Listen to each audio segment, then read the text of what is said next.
நான் பிரச்சனை சொல்லலையே அரசரே. சிங்கங்களுக்கு சில சட்டங்கள் இருக்கு, இனிமே இல்லை. நீ தூக்கத்துல பார்த்த ராஜ்யத்தை நான் நஜத்துல உருவாக்கிட்டேன். நீ இந்த சிங்கராஜாக்கள் பூமியில கடைசி அரசு. இனிமே வெளிச்சம் படற எல்லா இடமும் எனக்கு தான் சொந்தமா இருக்கணும். இந்த உலகத்துல நான் தான் ஒரே சிங்க ராஜா.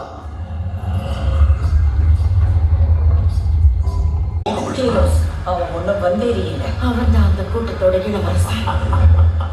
வாசியோட கடைசி வாரிசு. ரத்தத்துக்கு